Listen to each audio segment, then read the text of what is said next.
बचो, मास्क ले लो, new CoV से बचो, मास्क ले लो। अरे क्यों आप हल्ला कर रहे हैं? साहब मास्क बेच रहा हूँ। ये क्या है इसमें? साहब मास्क है। तो मास्क एक दो बेचिए, ये पूरा बोरा का बोरा लेके क्यों जा रहे हैं? ये इस न्यू कोव में डिमांड है बहुत मास्क का। अच्छा, तो इसमें मास्क ही है? हाँ ये देख। क्या बोले आप? New Cove? हाँ न्यू कोव में डिमांड बहुत हो रहा है मास्क अरे तभी का। न्यू कोव के बारे में हम भी सीख करके आए हैं एम्स के डॉक्टर से। ये न्यू कोव के बारे में आपको कुछ जानकारी है? नहीं है। तो कोई पूछ देगा तो क्या कीजिएगा? इसमें जो आप जा रहे हैं बेचने के लिए, ये कोई पूछ दिया कि ये मास्क क्यों पहने, तो क्या बताइएगा? आपको जानकारी रखनी चाहिए ना। हाँ। आप तो थोड़े पढ़े लिखे लग रहे हैं हमको। हाँ। बताएं आपको न्यू कोव के बारे में। हाँ। देखिए अभी हमको ये दिया है पेपर, एम्स में पढ़ाने के बाद जो है ना 2 ठो पेपर दिया है, बताता हूँ इसके बारे में। लीजिए इसको पकड़िए, यहाँ मैं सिखाता हूँ, तब आप सबको बताइएगा। All right. ये न्यू कोव जो है ये कोई नया वायरस नहीं है। इस न्यू कोव का नाम है चमगादड़ वायरस, बैट वायरस, यानी कि ये चमगादड़ में पाया जाता है।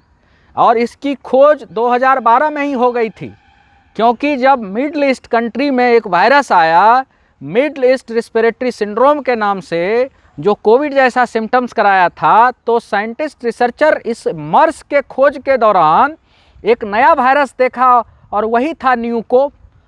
और ये न्यू कोव और मर्स का जो जेनोमिक जो था कंपोजिशन वो काफ़ी सिमिलर था।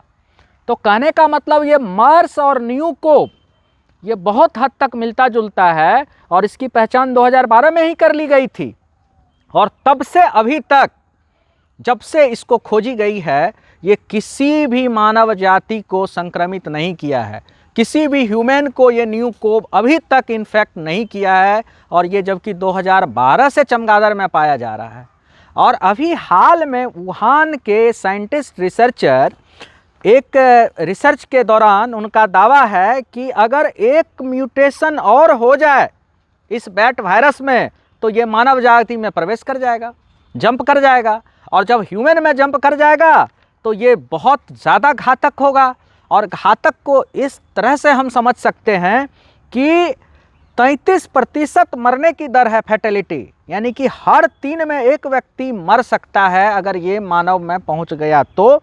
और दूसरा क्या इसका अहम बात है कि ट्रांसमिशन इसकी बहुत तेज है, यानी कि जो अभी ओमाइक्रोन है इससे भी ज़्यादा तेज़ी से ये फैल सकता है। इसी वजह से पूरा दुनिया, जब से ये न्यूज़ आया न्यू कोव का, तो लोग थोड़ा चिंतित है।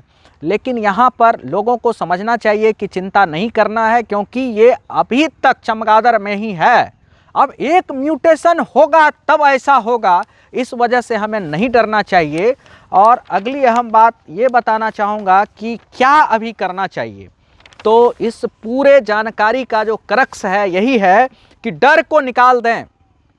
अनावश्यक जो न्यूज़ में है कि हर 3 में 1 लोग मर जाएगा, इस बात से पैनिकनेस फैल रहा है, घबराहट फैल रहा है लोगों में। इस घबराहट और डर को निकाल दें, क्योंकि ये किसी भी मानव को भी संक्रमित नहीं किया है। और एक म्यूटेशन होगा तब ऐसा होगा। तो यहाँ पर मैं एक कहावत के माध्यम से हम आपको बताना चाहेंगे कि अगर कल के डर से आज डरते रहें दिन भर, अगर कल के डर से आज डरते रहें दिन भर, आज मेरा डूब जाएगा और हो जाएंगे बेघर। तो दोस्तों, हम कल म्यूटेशन होगा तो मानव जाति में ये फैलेगा, तो हम इस वजह से डरें तो ये किसी भी तरह से सही नहीं है। इस चीज़ को हमें इग्नोर करना चाहिए और इस डर को मन से निकाल लेना चाहिए। हाँ, बात रही सावधानी की, तो ये बच्चा है मास्क बेच रहा है या हमें मास्क पहननी चाहिए, तो इस चीज़ को हमें बिल्कुल जो है प्रमोट करना है, क्योंकि मास्क पहनना अभी इस महामारी ख़त्म नहीं हुआ है और ये उपयोगी है और वरदान साबित हो रही है। तो हमें इस आदत को नहीं छोड़ना चाहिए, वैक्सीन लगवानी चाहिए और एक्सरसाइज करनी चाहिए, क्योंकि एक्सरसाइज हमारे इम्यून सिस्टम को मजबूत बनाती है। और न्यूट्रिशियस डाइट भी लेनी चाहिए और रूटीन हेल्थ चेकअप हम सबको कराते रहना चाहिए अगर आपकी उम्र 40 साल 50 साल से ज़्यादा है तो, क्योंकि बहुत ऐसी बीमारी है जो 40 साल के बाद लोगों को हो जाता है और ऐसी बीमारी का पता लेट से चलता है, तो उन लोगों को कोविड होने से ज़्यादा उस पर कुप्रभाव पड़ता है। तो अगर रूटीन हेल्थ चेकअप कराएंगे तो कोई बीमारी अगर आपका हिडन है तो निकल जाएगा और डॉक्टर उसको अर्लीस्ट ट्रीट करेगा ताकि आपका हेल्थ स्टेटस अच्छा रहे। तो इतनी जानकारी के बाद मैं अब आपसे उम्मीद करता हूं, क्योंकि आप हर जगह जा जा करके बेचते हैं, सब मोहल्ले में जाइएगा ना आप, हाँ। तो आप हर जगह पे ये जो आपको फैक्ट बताया न्यू कोव के बारे में, सबको मास्क भी दीजिएगा और बताऊंगा मैं। क्या बताइएगा, ये जितना चीज़ आप ही सीखे, ठीक है। नहीं तो खाली मास्क बेचने से क्या होगा, कुछ तो जानकारी भी आप दीजिए, हाँ। दीजिएगा ना। हाँ। ठीक है, धन्यवाद। ले जाइए, साथ ले जाइए आप।